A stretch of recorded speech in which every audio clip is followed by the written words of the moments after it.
Okay. Hello to everyone. This is the my next online lectures on the topic of spectroscopy.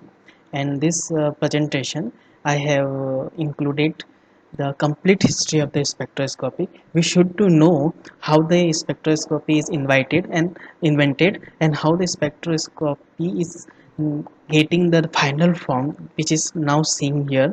तो ये spectroscopy का जो part presentation है, इसके अंदर हम कंप्लीट हिस्ट्री के बारे में पढ़ेंगे, और स्पेक्ट्रम के बारे में, उसके जो डेफिनेशन है उसके बारे में हम लोग पढ़ेंगे। मेरे जो अर्लियर्स मेरे जो प्रेजेंटेशंस हैं, आई फाउंड दैट कि very good kind of the reviews, so I get the some inspiration, and again try to present the some other online lectures on the this topic of spectroscopy। और आप जानते हैं कि spectroscopy बहुत ही बड़ा और elaborate subject है, और इसमें बहुत सारी केमिकल मेथड्स है वो इसके अंदर इंक्लूड होती हैं। केमिकल एनालिसिस के अंदर इसका काफ़ी महत्वपूर्ण यूज़ होता है। तो आप सब लोग जो है वो स्पेक्ट्रोस्कोपी के बारे में जानते होंगे। इस ऑनलाइन लेक्चर्स के थ्रू हम लोग स्पेक्ट्रोस्कोपी के काफ़ी बेसिक फंडामेंटल्स हैं, और उनका जो एनालिटिकल एप्लीकेशन है उसके बारे में सिक्वेंसली पढ़ना शुरू करेंगे। ठीक है ना। तो ये जो प्रेजेंटेशन है वो यूजी के स्टूडेंट्स, पीजी के स्टूडेंट्स, या मेडिकल के स्टूडेंट्स हैं, या जहाँ जहाँ पे भी स्पेक्ट्रोस्कोपी यूज़ होती है, फ्लोरो ये फॉरेंसिक साइंस है, रिसर्च मेथड है, तो जहाँ पे भी स्पेक्ट्रोस्कोपीज है, ये presentation I thought that it will be the useful for those persons। ठीक है ना। तो जो ट्यूटर हैं, जो केमिस्ट्री पढ़ाते हैं, या जो इस तरह के जो टीचर्स हैं जो केमिस्ट्री के साथ में एसोसिएटेड हैं, उन लोगों के लिए भी ये प्रेजेंटेशन है वो यूज़फुल हो सकता है। ओके।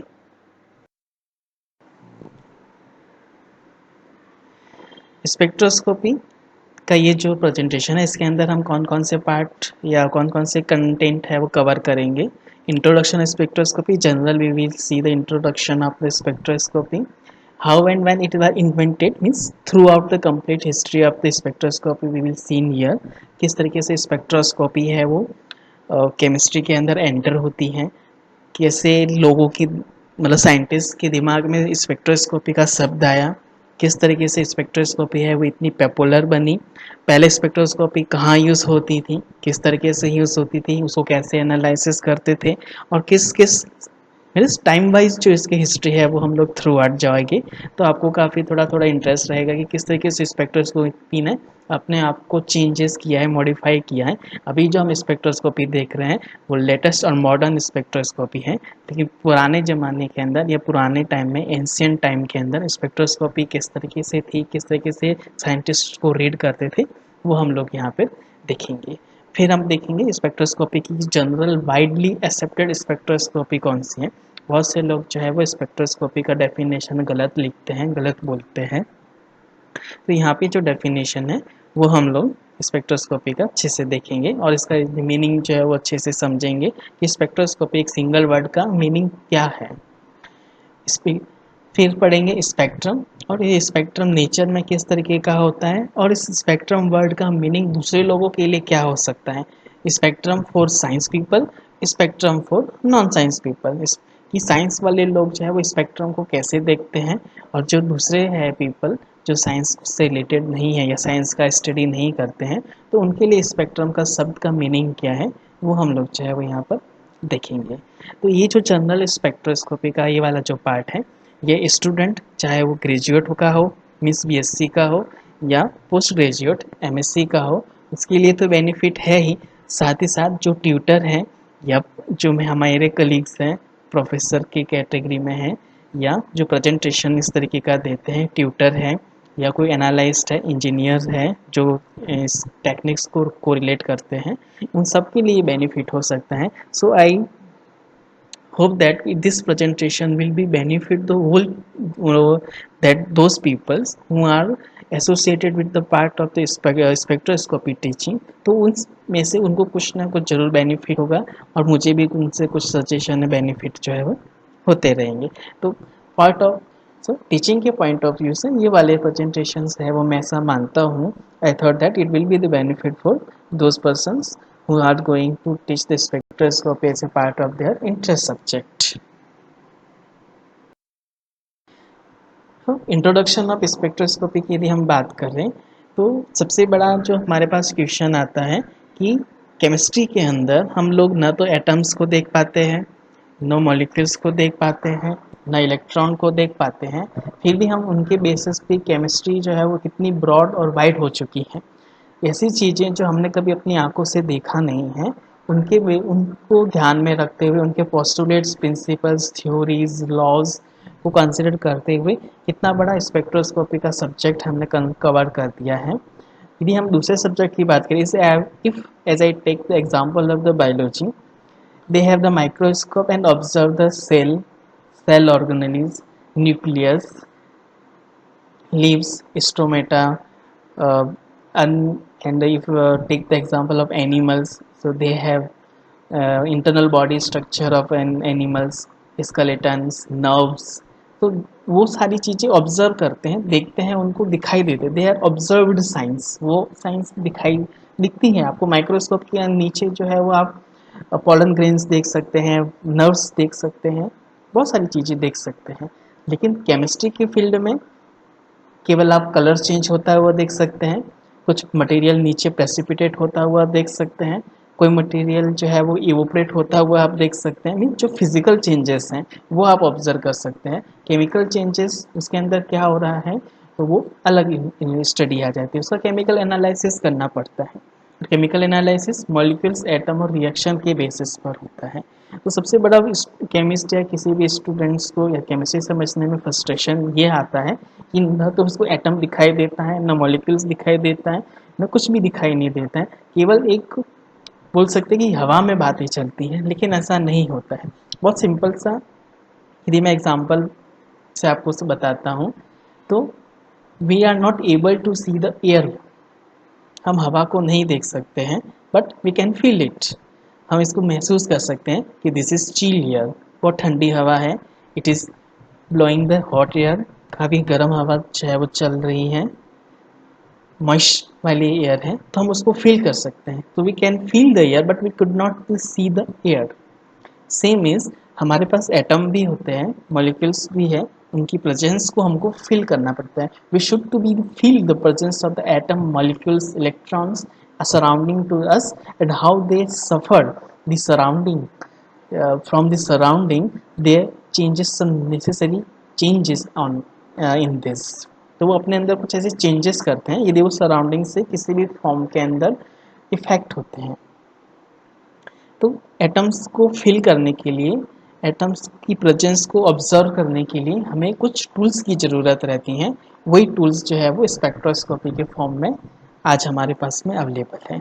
सो तो if we want to see the molecules but we could not be see, but we can feel it by the help of the spectrometer और स्पेक्ट्रोस्कोपी। स्पेक्ट्रोस्कोपी की मदद से आप उनकी प्रेजेंस को फील कर सकते हैं। आप फील कर सकते हैं, आप ये बता सकते हैं कि यहाँ पे इलेक्ट्रॉन का डेंसिटी ज़्यादा है, यहाँ पे इलेक्ट्रॉन डेंसिटी नहीं है, इस मॉलिक्यूल्स के अंदर इतना हाइड्रोजन है, इस मॉलिक्यूल्स के अंदर इतने दूसरे एटम्स हैं। ठीक है ना। तो ये जो है वो इंट्रोडक्शन है स्पेक्ट्रोस्कोपी के अंदर। सबसे बड़ी बात जो है कि हम मॉलिक्यूल्स को ऑब्जर्व कर सकते हैं, उनको फील कर सकते हैं, उनकी एग्जिस्टेंस का एविडेंस दे सकते हैं on the basis of spectroscopy. और आप जैसे जानते हैं कि स्पेक्ट्रोस्कोपी कहाँ यूज़ होती है, स्पेक्ट्रोस्कोपी जहाँ पे भी केमिकल एनालिसिस होता है वहाँ पे स्पेक्ट्रोस्कोपी यूज़ होती है। केमिकल एनालिसिस चाहे वो रिसर्च फील्ड का हो, चाहे वो फार्मा कंपनी के अंदर हो, चाहे वो मेडिकल के अंदर हो, चाहे वो फॉरेंसिक के अंदर हो, चाहे वो किसी एनालिसिस के अंदर हो सकता है। तो जस्ट यही है कि आप मॉलिक्यूल्स को देख तो नहीं सकते हैं, लेकिन जब मॉलिक्यूल्स लाइट या किसी एनर्जी के साथ में इंटरेक्शन करेगा तो उसमें जो वो मॉलिक्यूल्स रिस्पॉन्स देता है, और उस रिस्पॉन्स के बेसिस पे उसका हम केमिकल एनालिसिस करके उसका स्ट्रक्चर, उसका सराउंडिंग, उसकी इलेक्ट्रॉन डेंसिटी, बहुत सारी इंफॉर्मेशन जो है वो हमको मिल सकती है। तो हिस्ट्री ऑफ स्पेक्ट्रोस्कोपी, तो हम लोग बहुत पुराने टाइम से इसको कंटिन्यू स्टेप बाय स्टेप इसको पढ़ेंगे।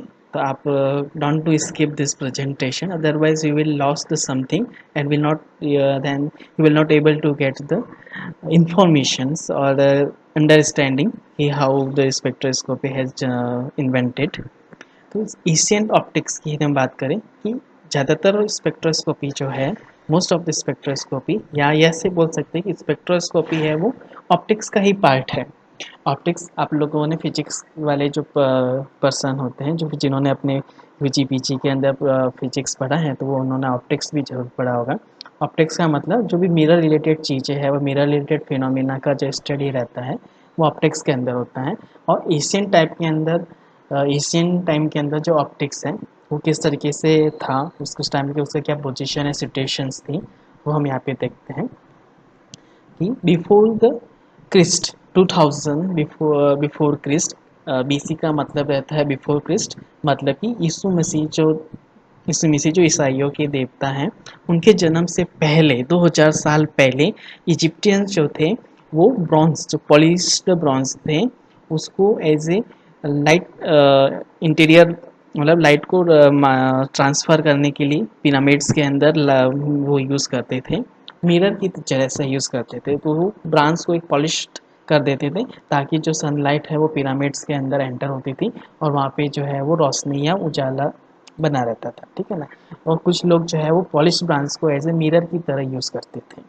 तो उस टाइम जो है वो मिरर, या जो इसको हम कांच बोलते हैं, उसका इनोवेशन नहीं हुआ था, उसका स्टार्टिंग यूज़ करना स्टार्ट नहीं होता। केवल वो क्या करते थे, जो मटेरियल है उसको एक पॉलिश कर देते थे, और पॉलिश होने की वजह से उसके अंदर उसका जो है वो इमेज दिखाई देती थी।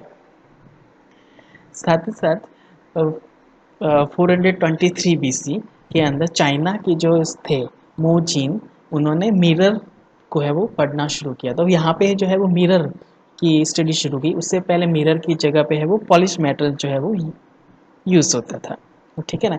और साथ ही साथ उन्होंने focus power of lenses, lens का जो फोकस पावर है वो भी स्टडी शुरू की थी। कब की थी? 423 बीसी, बिफोर क्रिस्ट 423। मतलब कि यहाँ पे लेंस की यदि बीच का डिस्टेंस यदि आप आगे पीछे करते हैं या कम ज़्यादा करते हैं, उसका फोकसिंग डिस्टेंस या फोकसिंग सेंटर या फोकसिंग पावर चेंज करते हैं, तो जो इमेज बनती है उसका रिजोल्यूशन जो है वो वेरी करता है। जस्ट जैसे से अपने मोबाइल फ़ोन जो रहता है उसके अंदर यदि हम कैमरे से कैप्चर करते हैं, यदि मोबाइल को आप आगे पीछे करेंगे तो जो इमेज है, जो आप जिसका भी पिक्चर ले रहे हैं, वो ब्लर या रिजोल्यूशन में आती है, ठीक है ना।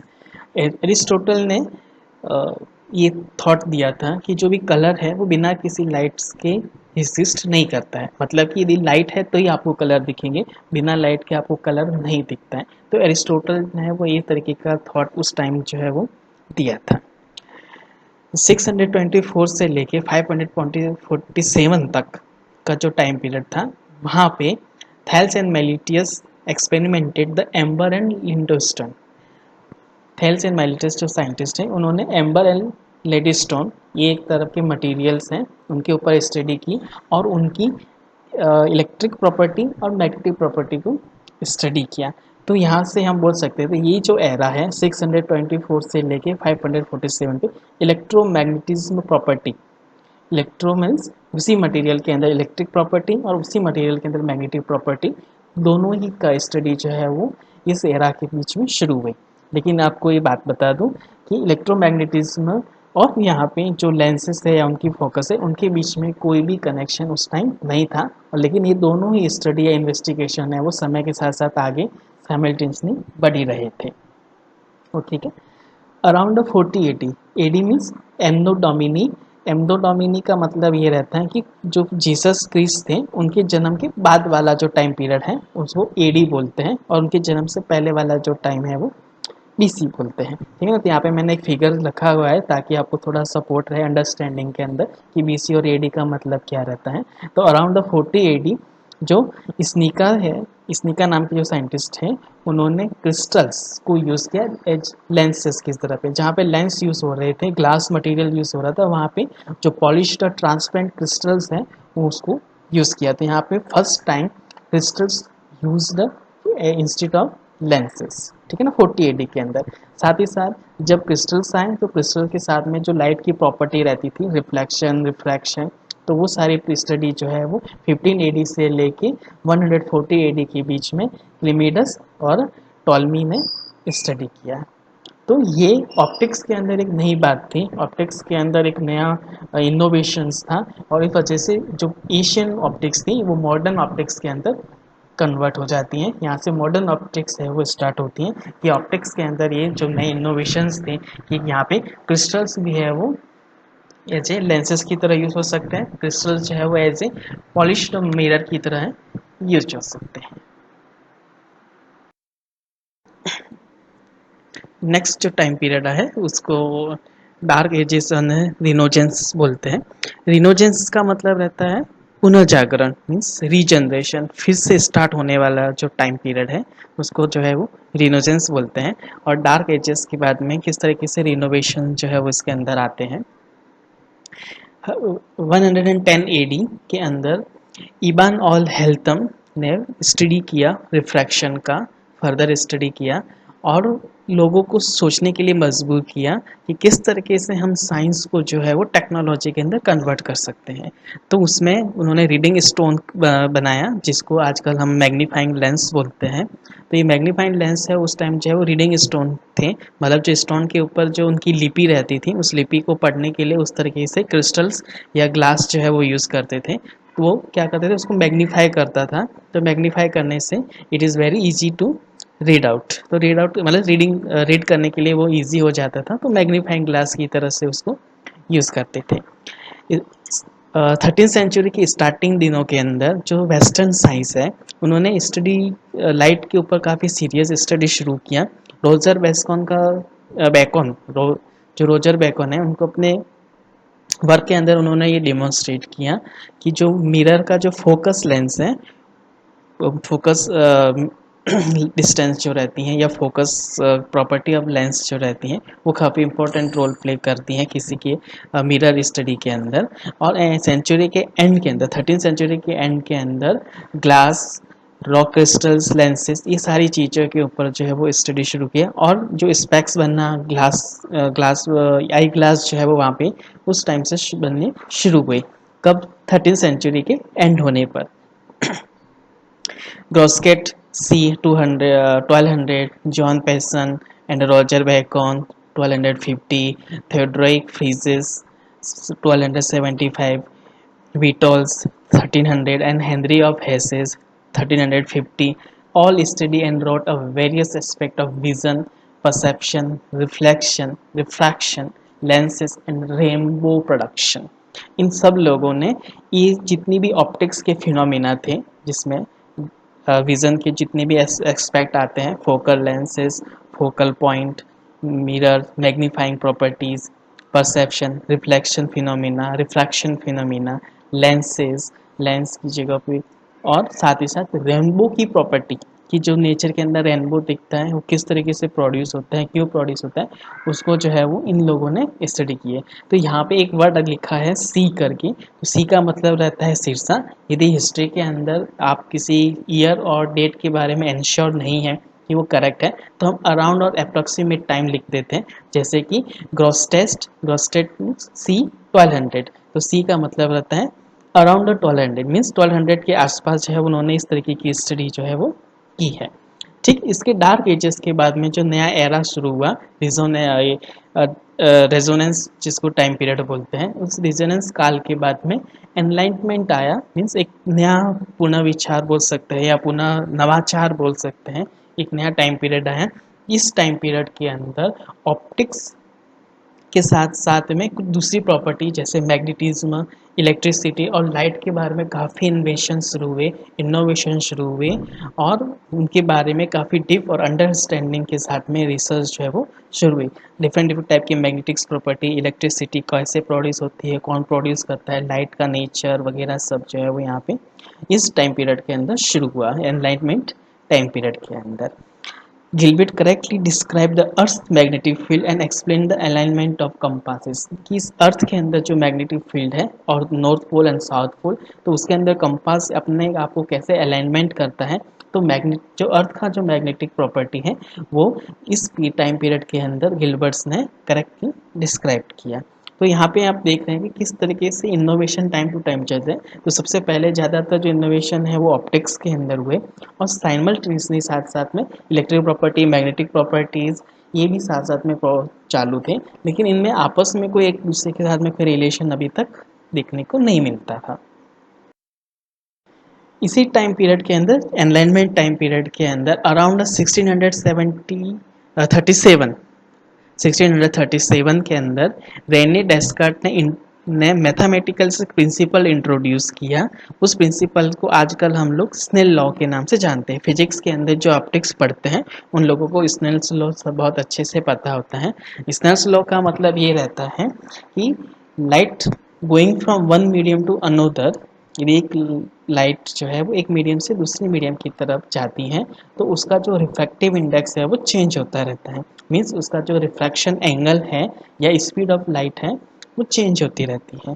तो यहाँ पे स्नेल लॉ क्या बोलता है, for light going from one medium to another the sine of the incident angle, means जो लाइट जिस सरफेस के ऊपर गिर रही है वहाँ का एंगल साइन फॉर्म के अंदर, और जैसे ही वो किसी दूसरी मीडियम में एंटर करती हैं तो वहाँ से वो क्या करती हैं, अपनी अपनी जगह से डेविएट हो जाती हैं, तो वो वाला एंगल उसको रिफ्रैक्शन एंगल बोलते हैं, और उसका साइन, इन दोनों का जो रेशियो है वो कांस्टेंट होता है। तो यहाँ पे n1 sine theta 1 is equal to n2 sine theta 2, इस तरीके का मैथमेटिकल फॉर्मूला जो है वो स्नेल ने दिया था। आप इसको बखूबी अच्छे से जानते होंगे। इसी टाइम पीरियड के अंदर नेचर, लाइट का जो नेचर है उसको लेके एक सवाल खड़े होते थे कि उसका नेचर पार्टिकल वाला है या वेव वाला है, क्योंकि पार्टिकल वाला जो नेचर है वो आइंस्टीन उन्होंने अपनी थ्योरी के अंदर दे दिया था कि एक कार्पस्कल्स थ्योरी जो रहती थी, या जिसमें पार्टिकल्स नेचर बताया है लाइट का, तो वहाँ पे जो फोटो इलेक्ट्रिक इफेक्ट है, क्वांटम इफेक्ट्स है, तो ये जो इफेक्ट्स हैं तो वहाँ पे वो पार्टिकल्स नेचर लाइट का दिखाते हैं।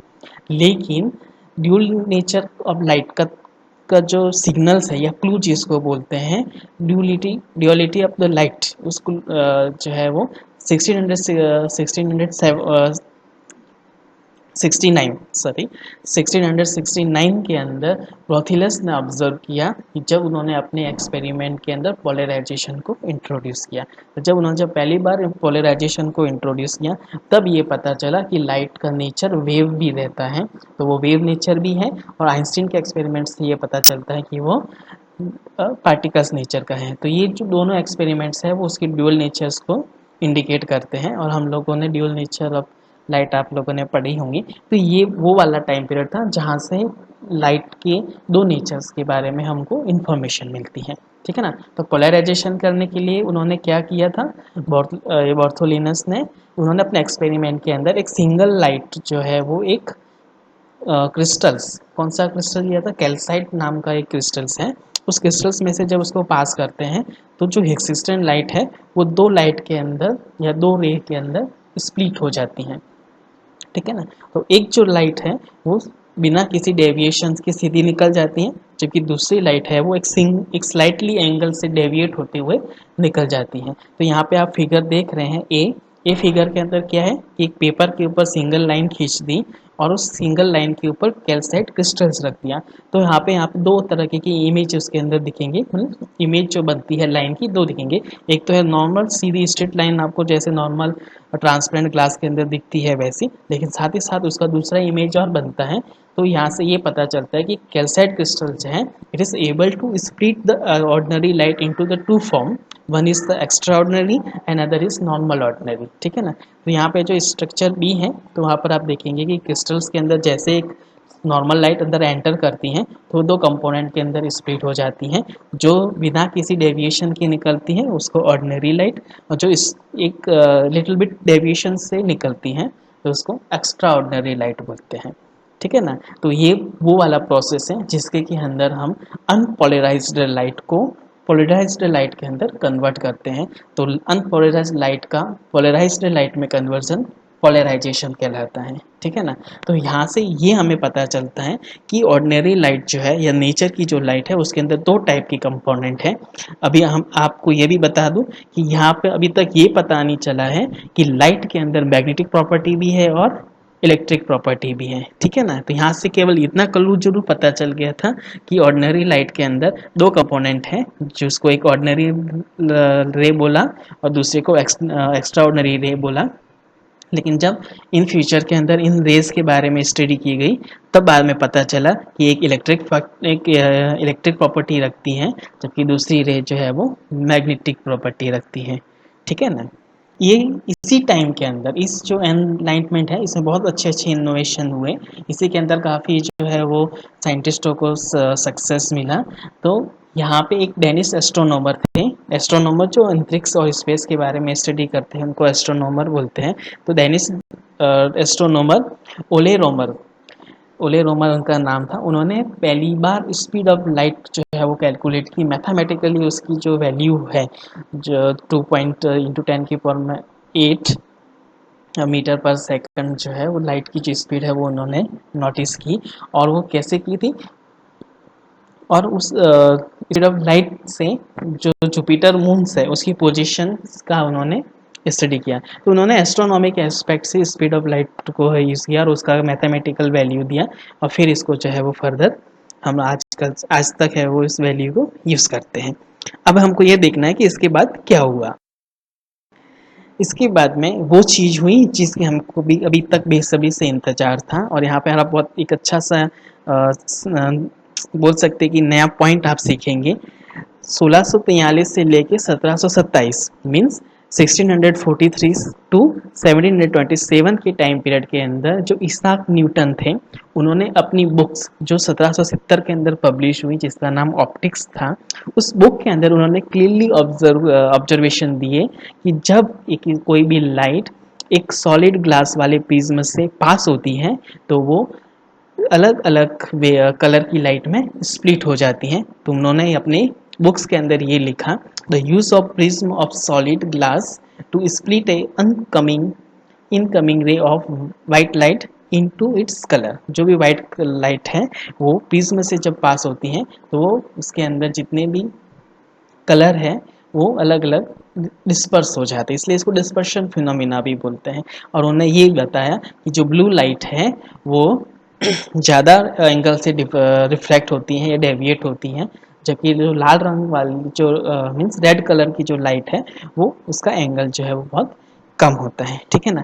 तो न्यूटन जो है वो पहले साइंटिस्ट थे। Newton is the first scientist who used the word spectrum. उन्होंने सबसे पहले वर्ड जो है वो स्पेक्ट्रम का न्यूटन ने यूज़ किया था। बहुत कम लोगों को ये पता होता है कि स्पेक्ट्रम शब्द जो है वो पहली बार किसने यूज़ किया था। तो न्यूटन ने अपने रिसर्च पेपर के अंदर अपनी बुक्स के अंदर इसको यूज़ किया था स्पेक्ट्रम। और स्पेक्ट्रम किसके लिए किया था, जो कलर वाले कॉम्बिनेशंस बन रहे थे जब वाइट लाइट को प्रिज्म से पास करते हैं और जो कलर अलग अलग कलर की लाइट का कॉम्बिनेशन बन रहा था वॉल के ऊपर, उसको जो है वो स्पेक्ट्रम वर्ड दिया, ठीक है ना। तो वास्तव में बोल सकते हैं कि ये वो समय था, ये वो सिचुएशंस थी जहाँ से स्पेक्ट्रोग्राफी जो है वो स्टार्ट हुई, ठीक है ना। तो Newton was the first to systematically test the effect and project a spectrum on a wall some 22 feet from the prism. तो उन्होंने पहली बार स्पेक्ट्रम को स्टडी की और उन्होंने 22 फीट प्रिज्म से 22 फीट दूर पर एक वॉल पे पर्दा लगाया, ये वॉल लगाया, वॉल के ऊपर जो है वो स्पेक्ट्रम को ऑब्जर्व किया। वाइट लाइट पास की और वाइट लाइट पास करने से प्रिज्म की जो ये बोल सकते स्पेक्ट्रम है वो उसके 22 फीट जो दूर रखा हुआ या दूरी पर जो दीवार थी उसके ऊपर जो है वो स्पेक्ट्रम आता है, ठीक है ना। तो यहाँ पे आपको फिगर भी दिख रहा है किस तरीके से वाइट लाइट है वो स्प्लिट होती हैं और जब वो दूसरे किनारे की तरफ जाती हैं तब वो किसी एक पर्टिकुलर एंगल से स्प्लिट हो जाती है। यहाँ पे 2 बार रिफ्लेक्शन होता है। तो आप देखेंगे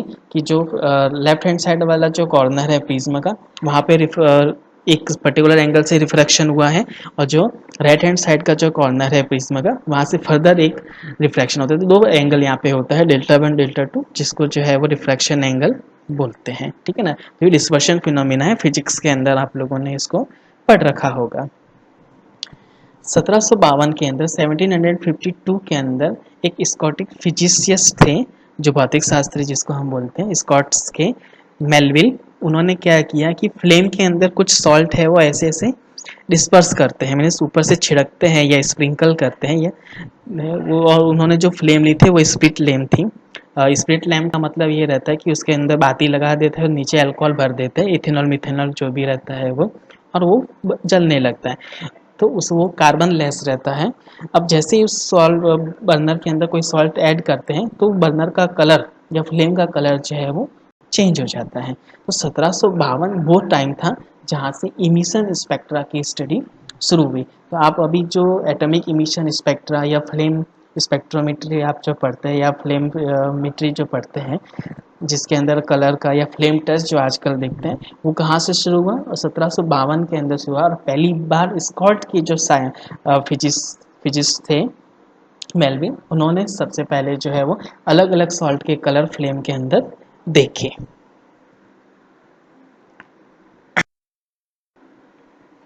तो उन्होंने क्या किया, he recorded the spectra which resulted when a slit of light from a flame was passed through a prism and projected on a surface। तो उन्होंने फ्लेम के ऊपर सॉल्ट को छिड़का, और छिड़कने के बाद में जो कलर वहाँ से, मतलब जो लाइट पास हो रही थी, उसको एक स्लिट के जरिए, स्लिट क्या करता है, लाइट को डायरेक्शन देने का काम करता है, तो स्लिट, और उस स्लिट्स को उन्होंने प्रिज्म की तरफ डायरेक्ट की, और प्रिज्म से वो डेविएट होके स्पेक्ट्रम जो है वो उसका सरफेस के ऊपर जो है वो प्रोजेक्ट आता है, ठीक है ना।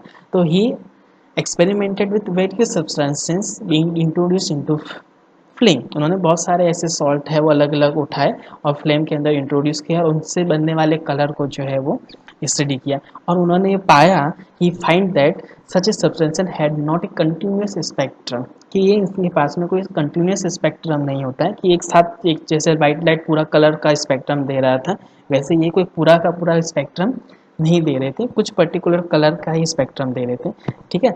A unique set of emission line certain section of coloured spectrum, जो कलर्ड स्पेक्ट्रम हमारे पास में है, जो इसाक न्यूटन ने जो पहली बार स्पेक्ट्रम देखा था उसको कलर्ड स्पेक्ट्रम बोलते हैं, जिसमें 7 टाइप के कलर थे, 7 कलर थे अलग अलग डिफ्रैक्शन एंगल वाले।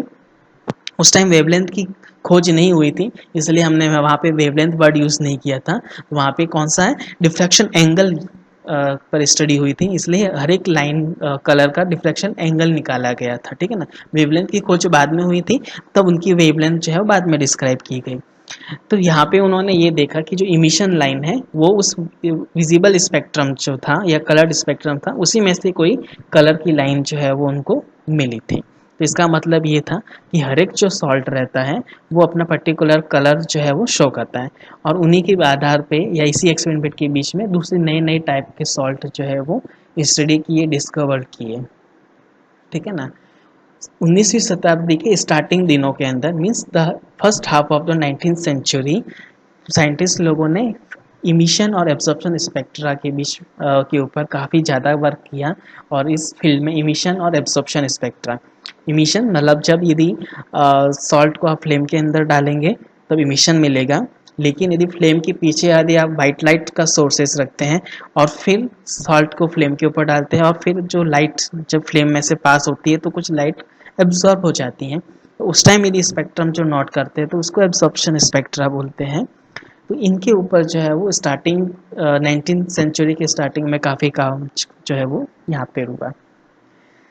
हर्शेल इन 1800 के अंदर Herschel who registered different temperature for part of the spectrum, उन्होंने क्या कि स्पेक्ट्रम की जो अलग अलग कलर थे उनके लिए टेम्परेचर्स के ऊपर उन्होंने स्टडी की कि हर एक कलर की जो लाइट है उनका टेम्परेचर के साथ में क्या रिलेशन है। तो उन्होंने ये इंट्रोड्यूस किया कि जो रेड पार्ट है वो सबसे हॉटेस्ट पार्ट होता है, जबकि जो रेड का जो एंड पार्ट रहता है, मीन्स वायलेट कलर वाला जो पार्ट रहता है वो सबसे कूलेस्ट पार्ट रहता है या नॉन हीटिंग पार्ट रहता है, ठीक है ना। तो he wrote the red part being the hottest and hotter outside the red end but no heating beyond the violet.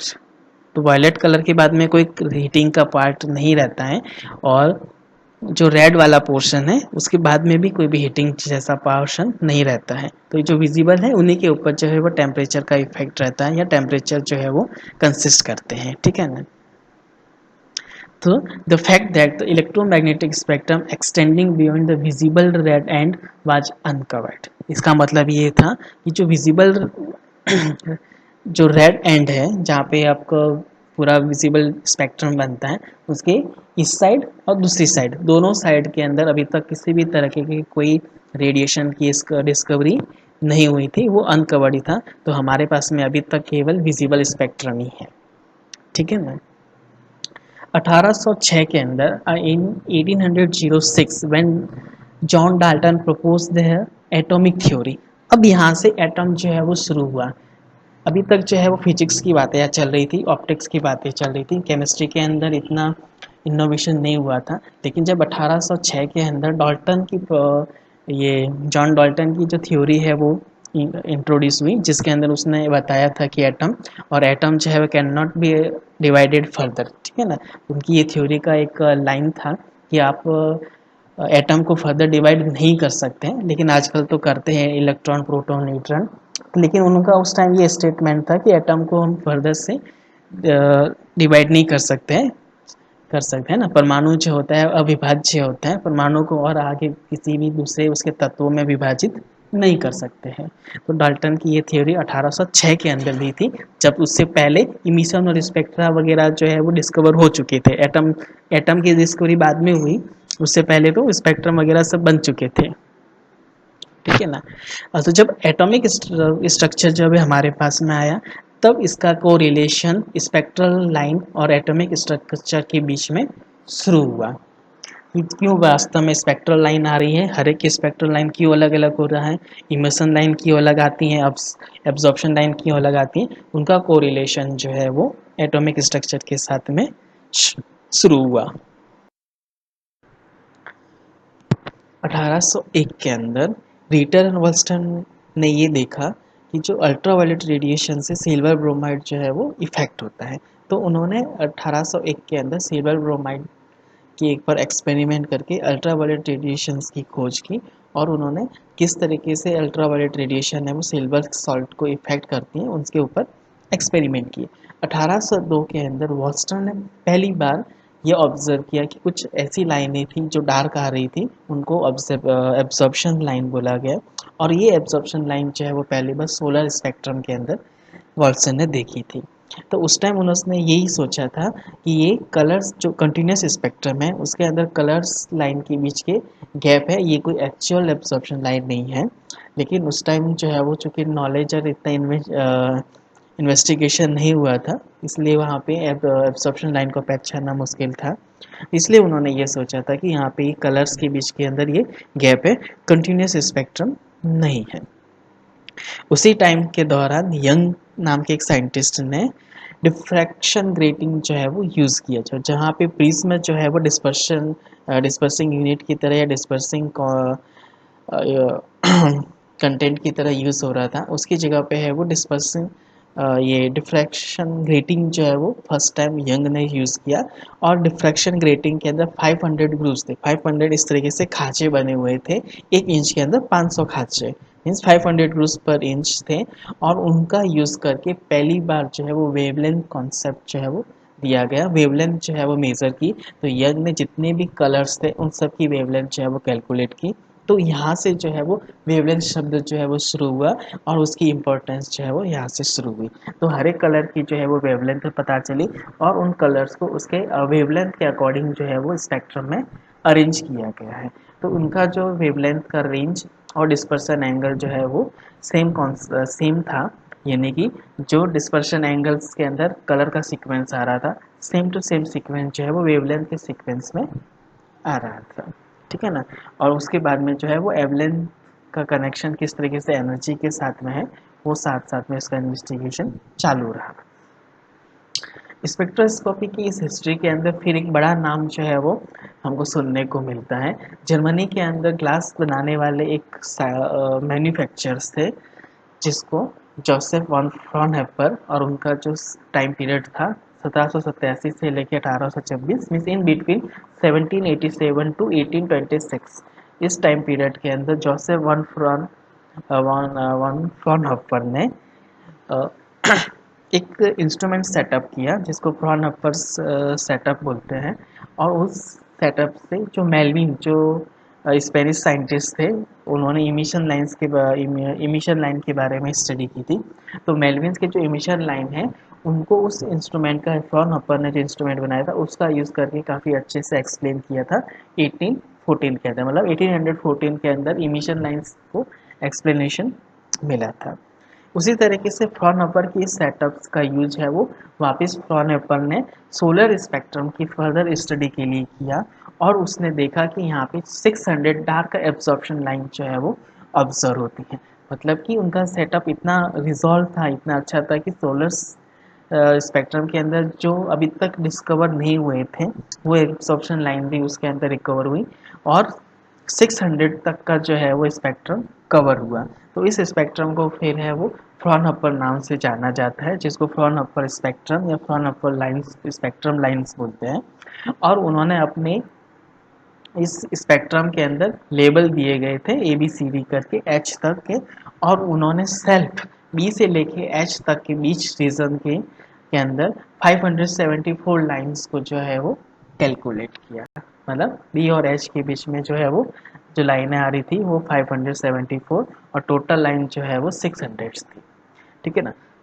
तो इतनी सारी नंबर ऑफ लाइंस जो है वो किस वजह से आई थी, क्योंकि सन के सराउंडिंग में बहुत सारे गैसेस रहती हैं, जितने भी सॉल्ट रहते हैं, आयंस रहते हैं, एटम्स रहते हैं, मॉलिक्यूल्स रहते हैं, वो अपने गैसेस स्टेट में रहते हैं और हर एक अपना अपना जो है वो एब्जॉर्प्शन दिखाता है। तो इस वजह से नंबर ऑफ लाइन जो है वो यहाँ पे दिखाई थी।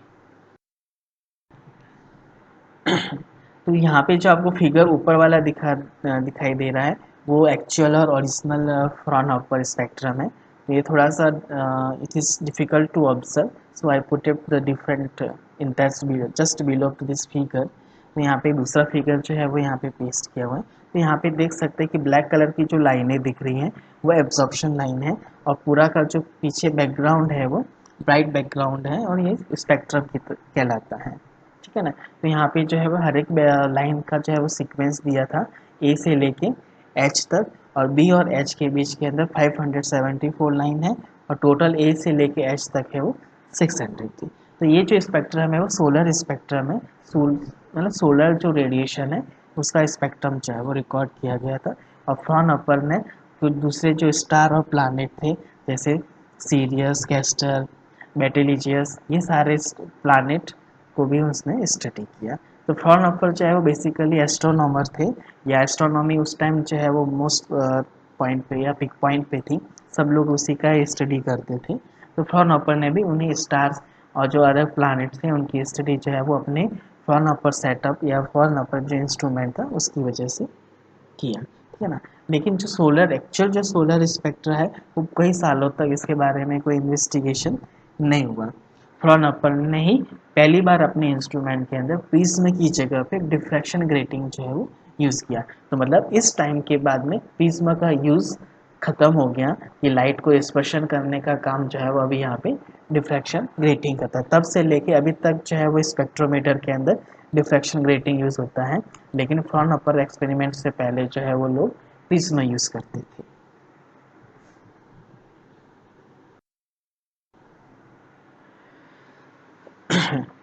अठारह के अंदर 1842 के अंदर स्पेक्ट्रल लाइन के बारे में आगे फर्दर इन्वेस्टिगेशन हुआ और फ्रेंच के एक फिजिस्टियस जिसको बैक्यूरेल, उन्होंने अपने एक्सपेरिमेंट के अंदर फोटोग्राफ्ड स्पेक्ट्रम है वो रिकॉर्ड किया। फोटोग्राफ्ड स्पेक्ट्रम का मतलब ये था कि स्पेक्ट्रम को एक फिजिकल फॉर्म के अंदर स्टोर किया गया ताकि उसको फर्दर एक एविडेंस की तरह किसी के सामने पेश किए जा सके। अभी तक जो भी स्पेक्ट्रम आ रहे थे वो ऑनलाइन मीन्स लाइव थे। लाइव मतलब यदि आपका इंस्ट्रूमेंट ऑन है आपको स्पेक्ट्रम दिखेगा, इंस्ट्रूमेंट जैसे ऑफ हो जाता है आपको स्पेक्ट्रम दिखना बंद हो जाता है। लेकिन यदि उसके रिजल्ट या उसके परिणाम को यदि हम स्टोर करना चाहते हैं तो कैसे स्टोर कर सकते हैं। तो फ्रेंच फिजिस्टियस ने इस स्पेक्ट्रम को पहली बार फिजिकल फॉर्म के अंदर स्टोर किया और उसको एक फोटोग्राफ फॉर्म के अंदर कन्वर्ट किया। तो इसलिए उन्होंने क्या किया, इन फ्रॉनहोफर लाइन को एक डॉगेरो टाइप की जो प्लेट है उसके ऊपर रिकॉर्ड किया। और ये जो डॉगेरो टाइप की प्लेट है ये क्या थी, कैसी थी, ये एक सिल्वर आयोडाइड की पॉलिश्ड लाइट सेंसिटिव प्लेट थी। जैसे इसके ऊपर लाइट गिरती थी वहाँ पे डार्क डार्क हो जाता था और जहाँ पे लाइटें नहीं गिरती थी या मीन्स वहाँ पे जो है वो ब्राइट लाइनें आ जाती थी। तो जिस स्पेक्ट्रम का जो जो हिस्सा एब्जॉर्ब हो जाता था वहाँ पे ब्राइट लाइन आ जाती थी, और जो हिस्सा पास होके फोटोग्राफ के ऊपर गिरता था वहाँ पे जो है वो डार्कनेस आ जाती थी। तो इस तरीके से उन्होंने ये डॉकेरो टाइप की प्लेट जो है वो यूज़ की, और इसलिए उन्होंने उसके लिए उन्होंने इस प्लेट को 1 मीटर दूरी के ऊपर, जो लेंस था उससे 1 मीटर दूरी के ऊपर इसको माउंट किया था। ओके।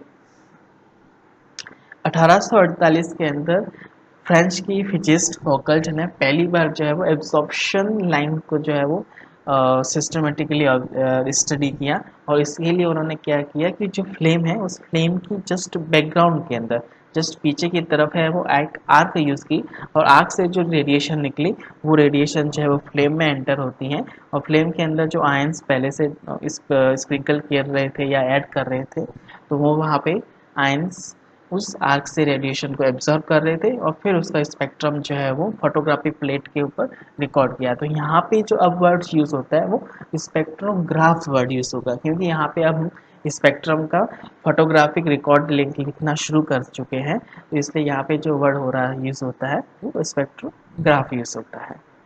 ठीक है। उसी टाइम के दौरान फ्लोरोसेंस स्टडी भी चालू हो गई थी। फ्लोरोसेंस स्टडी जो है वो स्टॉक आइलैंड के एक स्टॉक नाम साइंटिस्ट है वो फ्लोरोसेंस पे स्टडी कर रहे थे, और 1852 के अंदर इन 1852 उन्होंने ये डेमोन्स्ट्रेट किया कि जो सोलर स्पेक्ट्रम है उसके अंदर यूवी रीजन भी रहता है, और यूवी रीजन का उन्होंने स्टडी क्यूनिन सल्फेट नाम के सॉल्यूशन से की। क्यूनिन सल्फेट सॉल्यूशन जो है वो फ्लोरोसेंस सेंसिटिव होता है, तो जैसे ही उसके ऊपर यूवी लाइट गिरती है वो यूवी लाइट एब्जॉर्प्शन करता है और ग्लो करने लगता है। तो ब्लू कलर का जो है वो सॉल्यूशन ग्लो करने लगा कि जब सोलर स्पेक्ट्रम जो है या सोलर रेडिएशन उसके ऊपर गिरती है।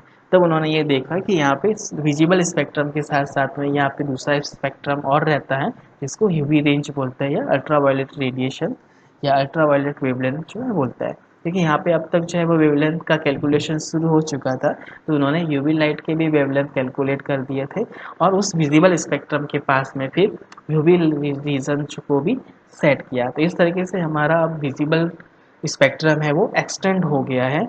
विजिबल स्पेक्ट्रम के साथ साथ में अभी अल्ट्रावायलेट स्पेक्ट्रम भी कनेक्ट हो गया है। ठीक है ना। तो इस तरीके से उसका एरिया जो है वो ब्रॉड हो गया है, स्पेक्ट्रम बढ़ गया है। इसी सेंचुरी के एंड के अंदर 1896 1896 के अंदर जीमेन और लॉरेंस ने अपने एक्सपेरिमेंट में ये देखा कि जब हम magnetic field, static magnetic field means जो मैग्नेटिक फील्ड कांस्टेंट रहता है जिसकी वैल्यू कांस्टेंट रहती है, स्टैटिक मैग्नेटिक फील्ड को लिया, और उन्होंने ये ऑब्जर्व किया कि जो स्पेक्ट्रल लाइन है वो मैग्नेटिक फील्ड के अंदर इंक्रीज हो जाती है या स्प्लिट हो जाती है, number of spectral line increase हो जाती है। और ये ऐसा क्यों होता है, हालांकि उस टाइम ये अननोन था, डिस्कवर्ड नहीं हुआ था, लेकिन उन्होंने इस इफेक्ट को जीमैन इफेक्ट बोला, और 1902 के अंदर 1902 के अंदर उनको नोबेल प्राइज है वो जीमैन को मिला। ठीक है ना। तो जीमैन इफेक्ट क्या था कि जो स्पेक्ट्रल लाइन है या स्पेक्ट्रोस्कोपिक लाइन है वो मैग्नेटिक फील्ड के अंदर स्प्लिट हो जाती है, इंक्रीज हो जाती है। मतलब कि मैग्नेटिक फील्ड के यदि एब्सेंस में यदि स्पेक्ट्रल लाइन एक है तो मैग्नेटिक फील्ड के प्रेजेंस में वो एक से ज़्यादा होगी। ये फिर जो नया टाइम आया उसको विक्टोरियन एरा बोलते हैं। विक्टोरियन एरा का मतलब जो है वो नया एक फेज था। 1820 के अंदर ऑस्ट्रेड ने डेमोन्स्ट्रेट किया कि जो मैग्नेटिक फील्ड है वो जनरेट हो सकता है यदि इलेक्ट्रिक वायर जो रहते हैं उसमें यदि इलेक्ट्रिसिटी प्रोड्यूस हो, तो उसके साथ में जो है वो मैग्नेटिक फील्ड भी जनरेट हो सकता है।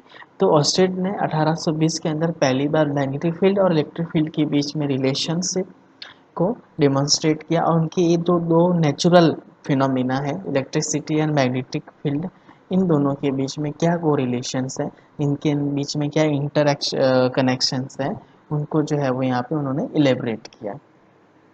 तो यहाँ पे मैग्नेटिक फील्ड और इलेक्ट्रिक फील्ड आपस में एक दूसरे के साथ में संबंधित है, वो जानकारी जो है वो 1820 के अंदर डिस्कवर्ड हुई। जर्मनी की फिजिस्ट किर्चॉफ एंड बुन्सन जो साथ में यूनिवर्सिटी हिडलबर्ग के अंदर काम कर रहे थे, और उनमें से जो बुन्सन थे उन्होंने एक स्पेसिफिक टाइप के फ्लेम टूल बनाया। फ्लेम टूल मीन्स जहाँ से फ्लेम वो प्रोड्यूस होती है, उसको नाम जो है बुनसन बर्नर की दे कहा। आजकल जो भी अपने लेबोरेटरी के अंदर बर्नर दिखाई देते हैं लंबे वाले, मीन्स रॉड वाले, जो है वो उनको बुनसन बर्नर बोलते हैं। और उसका जो फर्स्ट टाइम डिज़ाइन जो है वो बुनसन ने किया था 1820 के आसपास। और उन्होंने पहली बार है वो स्पेक्ट्रल एनालिसिस किया उस बुनसन बर्नर को यूज़ करके। उस बुनसन बर्नर की जो फ्लेम है उसके ऊपर अलग अलग टाइप के सॉल्ट है वो छिड़कते हैं, स्प्रिंक करते हैं, और उससे जो लाइटें आ रही थी उसको स्पेक्ट्रोग्राफ के थ्रू या स्पेक्ट्रोस्कोप के थ्रू देख के उसका स्पेक्ट्रल लाइन जो है वो रिकॉर्ड कर रहे थे। ठीक है ना। तो इस तरीके से इन्वेस्टिगेशन करते हुए उन्होंने सीजियम और रुबीडियम की जो है वो खोज की थी। तो बुनसन ने जो है वो पहली बार सीजियम एंड रुबीडियम, जो कि अर्थ मेटल्स कहलाते हैं, एस ब्लॉक के अंदर रखे गए हैं, और उनके अलग अलग इनकी जो है वो कलर, फ्लेम कलर भी रहता है, सीजियम का फ्लेम कलर रहता है, और उनको जो है वो एलिमेंट्स को डिस्कवर किया गया। तो साइड के अंदर आप ये फोटोग्राफ देख रहे हैं, काफ़ी पुराना है, जो बुनसन और किर्चॉफ ने जो है वो यूज़ किया था। तो यहाँ पे अब आपको बर्नर दिख रहा है, उस बर्नर के जस्ट सामने जो है वो प्रिज्म लगा हुआ है, या लेंसेस रखा हुआ है। इस लेंस का जो कनेक्शन जो है वो आगे प्रिज्म से है, और वहाँ पर है वो स्पेक्ट्रम बनता है। और फिर जो है वो उसके आगे एक अलग से देखने के लिए एक बोल सकते हैं कनेक्शन दिया हुआ है। उस कनेक्शन से जो है वो स्पेक्ट्रम को ऑब्जर्व कर सकते हैं। ठीक है ना, ऑब्जर्वर पीस दिया हुआ है। 1800 इनसाइड के अंदर, इन 1859 के अंदर किर्चॉफ ने थ्योरी डिस्कवर की, या तो एक थ्योरी दी, जिसमें उन्होंने ये कहा गया कि कांस्टेंट टेम्परेचर पे या एक ही टेम्परेचर के ऊपर या सेम टेम्परेचर पे कुछ गैसेस जो है वो इमिशन लाइन ऑब्जर्व करती हैं, साथ ही साथ है वो एब्जॉर्प्शन लाइन भी इमिशन करती है। मतलब जो गैस इमिशन करती है वो गैस जो है वो एब्जॉर्प्शन भी जरूर करती है। तो उन्होंने ये थ्योरी जो है वो 1859 के अंदर या 1859 के अंदर दी। तो 1860 के अंदर जो है वो स्पेक्ट्रल एनालिसिस शुरू हुआ, और पहली बार जो है वो जितने भी प्लानेट है, स्टार्स हैं, मून है, सोलर है, उन सब के केमिकल कंपोजिशंस की स्टडी जो है वो उनकी स्पेक्ट्रा या स्पेक्ट्रल लाइन के बेसिस के ऊपर शुरू हुई। 1862 के अंदर या 1862 के अंदर किर्चॉफ के साइंटिफिक पेपर में पहली बार जो है वो स्पेक्ट्रोस्कोपी वर्ड जो है वो यूज़ हुआ। तो यहाँ पे पहली बार जो है वो हम जो स्पेक्ट्रोस्कोपी पढ़ रहे हैं, स्पेक्ट्रोस्कोपी का पहली बार जो शब्द का यूज़ है वो 1862 के अंदर किर्चॉफ ने किया था। आपको याद होना चाहिए कि पहली बार जो है वो स्पेक्ट्रोस्कोपी का यूज़ किर्चॉफ ने किया था, और वो भी 1862 के अंदर। मीन 1860 के अंदर, 1860 के अंदर फ्रॉन हॉफर ने डिफ्रैक्शन ग्रेटिंग जो है वो यूज़ करके एक्यूरेट वेवलेंथ का मेजरमेंट दिया था। मीन वेल, साथ ही साथ जो है वो माइकलसन ने भी वेवलेंथ का इन्वेस्टिगेशन किया था। वेवलेंथ की जो मैथमेटिकल वैल्यूज़ है निकालने के लिए उन्होंने, लेकिन उनका जो मेथड है वो अलग था। उनका जो मेथड था वो इंटरफेरेंस था। इंटरफेरेंस इज एक one type of optical phenomena है। एक ऑप्टिकल फिनोमिना रहता है जिसमें दो वेव्स जब एक पॉइंट के ऊपर इंटरसेक्ट करती हैं या किसी एक पॉइंट के ऊपर आके मर्ज हो जाती हैं, तब उनके एम्पलीट्यूड में या तो इंक्रीज होता है या उनका एम्पलीट्यूड जो है वो डिक्रीज होता है। इस तरीके के फिनोमिना को जो है वो इंटरफेरेंस बोलते हैं। यदि उसका एम्पलीट्यूड डिक्रीज हो जाता है तो उसको डिस्ट्रक्टिव इंटरफेरेंस बोलते हैं। यदि उसका एम्पलीट्यूड इंक्रीज हो जाता है तो उसको जो है वो कंस्ट्रक्टिव इंटरफेरेंस बोलते हैं। तो इस इंटरफेरेंस फिनोमिना का यूज़ करके माइकलसन ने जो है वो पहली बार वेवलेंथ को जो है वो कैलकुलेट किया। ठीक है ना। तो वेवलेंथ का कैलकुलेशन पहले डिफ्रैक्शन ग्रेटिंग से होता था, अब जो है वो इंटरफेरेंस फिनोमिना से भी होना शुरू हुआ। 1864 के अंदर, उसी टाइम एरा के अंदर, इन 1816 मैक्सवेल ने अपनी थ्योरी जो है वो पब्लिश की इलेक्ट्रोमैग्नेटिज्म के ऊपर, जो थ्योरी का नाम था dynamical theory of the electromagnetic field. Electromagnetic field के ऊपर उन्होंने dynamic theory of the electromagnetic field इस नाम की जो है वो थ्योरी इलेक्ट्रोमैग्नेटिक फील्ड पे दी, जिसमें उन्होंने ये बताया कि जो इलेक्ट्रिक फील्ड और मैग्नेटिक फील्ड है दोनों एक दूसरे के साथ में एसोसिएट रहते हैं और वो एक किसी भी रेडिएशन का पार्ट है। तो जो इलेक्ट्रोमैग्नेटिक रेडिएशन फिर उसका कॉमन नाम जो है वो दिया गया कि ऐसी रेडिएशन जिसके अंदर इलेक्ट्रिसिटी का इलेक्ट्रिक फील्ड और मैग्नेटिज्म का मैग्नेटिक फील्ड दोनों ही साथ में रहते हैं, तो उस तरीके के रेडिएशन को है वो इलेक्ट्रिक मैग्नेटिक रेडिएशन बोलते हैं। तो 1864 के अंदर इन 1864 के अंदर Maxwell has discovered the word electromagnetism, and he stated that a radiation which is associated with the electric field as well as the magnetic field can be termed as a electromagnetic radiation.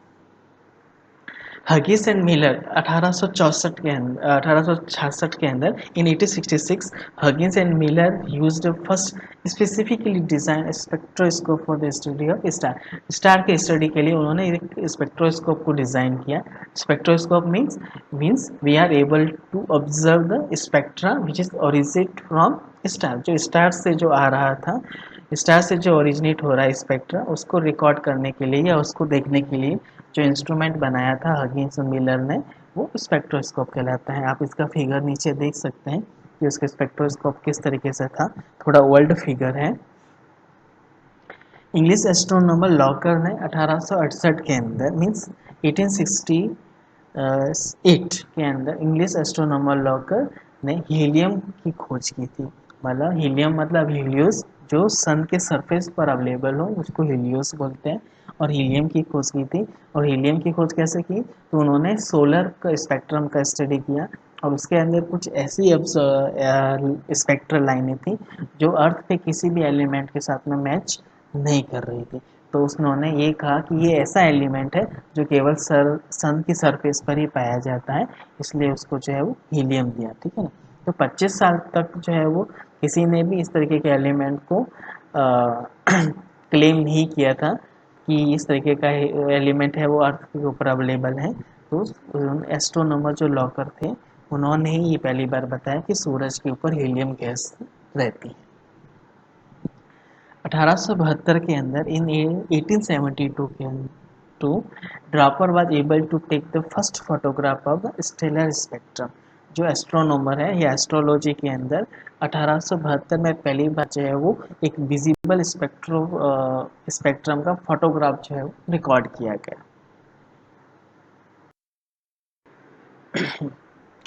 1855 के अंदर 1885 के अंदर 1885 के अंदर एंटल Balmer ने hydrogen जो atom है, hydrogen atoms के ऊपर उन्होंने वर्क किया और जो वेवलेंथ है उस वेवलेंथ के अंदर मैथमेटिकल फंक्शंस को कैलकुलेशन करने के लिए उन्होंने कोशिश की। उन्होंने हाइड्रोजन का स्पेक्ट्रम देखा और स्पेक्ट्रम के अंदर जो भी एब्जॉर्प्शंस लाइन आ रही थी उनका जो है वो मैथमेटिकल डिस्ट्रीब्यूशन और मैथमेटिकल जो है वो एक्सप्लेनेशन देने की कोशिश की। रिडबर्ग नाम के साइंटिस्ट ने जितने भी एटम्स और मॉलिक्यूल्स हैं उसके अंदर जितनी फ्रीक्वेंसी आती है, स्पेक्ट्रल फ्रीक्वेंसी या स्पेक्ट्रल वेवलेंथ, उनके बीच में क्या कोरिलेशंस है कि हर एक एटम्स के बीच का कैरेक्टरिस्टिक्स वेवलेंथ रहती हैं या क्या उनके बीच में आपस में रिलेशन रहते हैं, उनको इलेबरेट करने का काम जो है वो रिडबर्ग ने किया। पाशन भी सेम तरह के काम कर रहे थे। उनका जो है वो एब्जॉर्प्शन लाइन के अलग था, वेवलेंथ सीक्वेंस जो है वो उनका अलग था, तो उसको पाशन श्रेणी का नाम दिया, पाशन सीरीज का नाम दिया। और बारहमा ने जो एब्जॉर्प्शन लाइन कलेक्ट की थी उसको जो है वो बारहमा सीरीज का नाम देता है। ठीक है ना।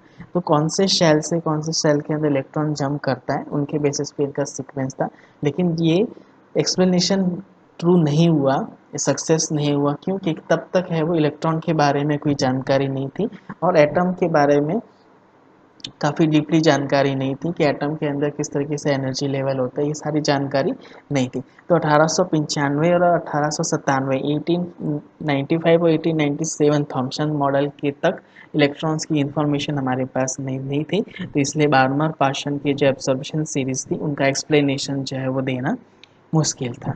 तो यहाँ पे जो साइड में फिगर देख रहे हैं वो बार्मर ने जो हाइड्रोजन के लिए एब्जॉर्प्शन लाइन देखी थी उसका है, और यहाँ पे आर जो है वो रेडबर्ग कांस्टेंट है वेरबर्ग ने जिस तरीके से एटम और मॉलिक्यूल्स की जो स्पेक्ट्रल लाइंस हैं उनका क्या आपस में रिलेशन रहता है, ये कांस्टेंट रहती है या कैरेक्टरिस्टिक्स रहती है किसी एटम के बारे में, उनके ऊपर जो है उन्होंने इन्वेस्टिगेशन किया था।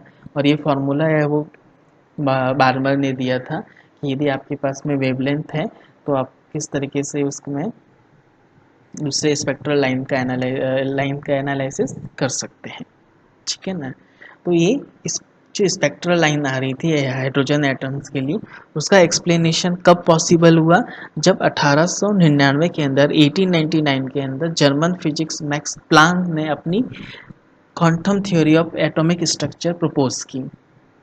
जब मैक्स प्लांक ने पहली बार क्वांटम थ्योरी एटॉमिक स्ट्रक्चर के बारे में दी, तब उसमें एनर्जी लेवल्स पता चले, एटॉमिक एनर्जी लेवल पता चले, और उन एनर्जी जो एग्जिस्ट करती हैं वो एक कंटिन्यूस फॉर्म में नहीं रहती है, डिसकंटिन्यूस फॉर्म में रहती है, जो उसको क्वांटा बोलते हैं। यदि आप समझने की कोशिश करें तो जब हम न्यूक्लियस से शुरू करते हैं तो एक कंडीशन ऐसी आती है तो जहाँ पे इलेक्ट्रॉन की डेंसिटी सबसे ज़्यादा रहती है, न्यूक्लियस पे कम हो जाएंगी, और जैसे आप शेल से बाहर जाएंगे तो इलेक्ट्रॉन की डेंसिटी वापस कम हो जाती है। तो ये कंटिन्यूस नहीं रहती है, डिस्क्रीट फॉर्म में रहती है। तो इसको एनर्जी लेवल को जो है वो क्वांटा वर्ड जो है वो यूज़ किया, ठीक है ना। तो इन क्वांटा का किस तरीके से वेवलेंथ के साथ में या फ्रीक्वेंसी के साथ में कोरिलेशन है, तो उन्होंने is equal to H nu Planck constant, H जो है वो प्लांक कांस्टेंट कहलाता है, ये रिलेशन दिया। और हर एटॉमिक स्ट्रक्चर के अंदर हर एक एनर्जी लेवल का है वो कैलकुलेशन किया।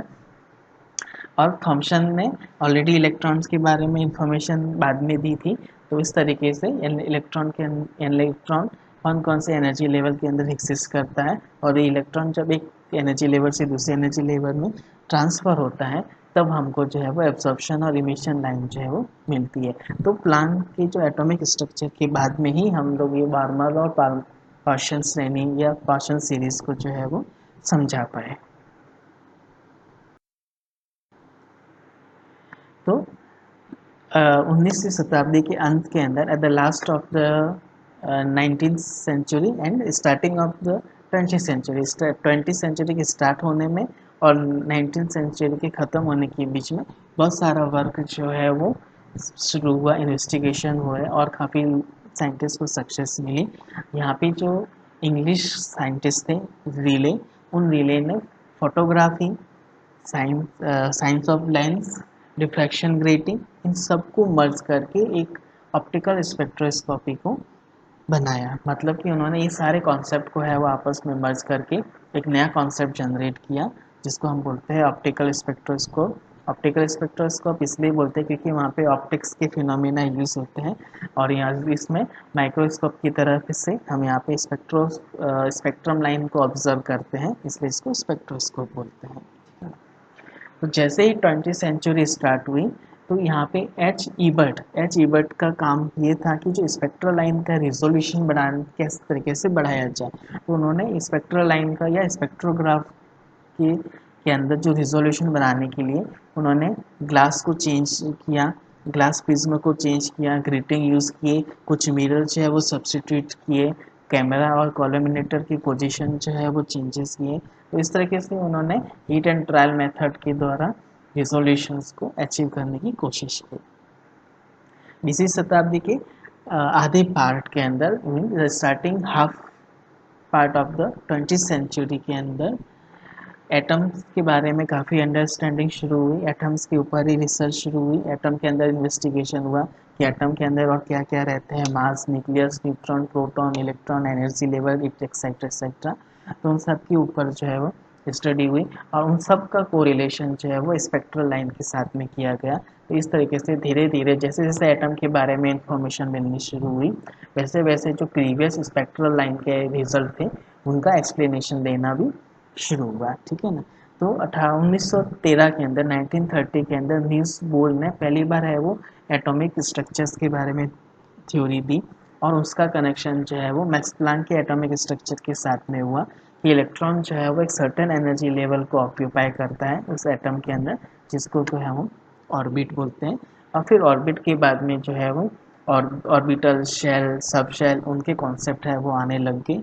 तो इस तरीके से ये सब कॉन्सेप्ट जब मिलाया तब एक नया थ्योरी जनरेट हुआ, उसको बोलते हैं क्वांटम मैकेनिक्स। तो क्वांटम मैकेनिक्स जो है वो इलेक्ट्रॉन्स के energy level, orbit, orbitals, shell, subshell और क्वांटम नंबर्स जो हम लोग पढ़ते हैं एन, एल, एम, उनके बारे में इंफॉर्मेशन जो है वो जनरेट हुई, तो उसको जो है वो क्वांटम मैकेनिक्स बोलते हैं।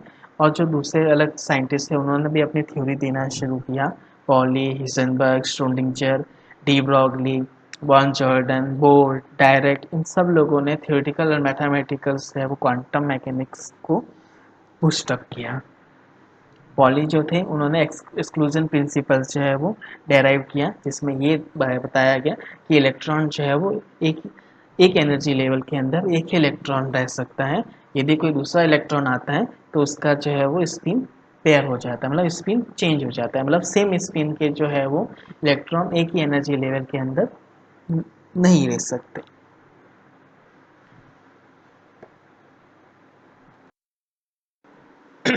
Second half of 20th century के इस टाइम पीरियड के अंदर काफ़ी एक्स्ट्रा ऑर्डिनरी जो है वो प्रोग्रेस इस समय दौरान हमको देखने को मिलते हैं।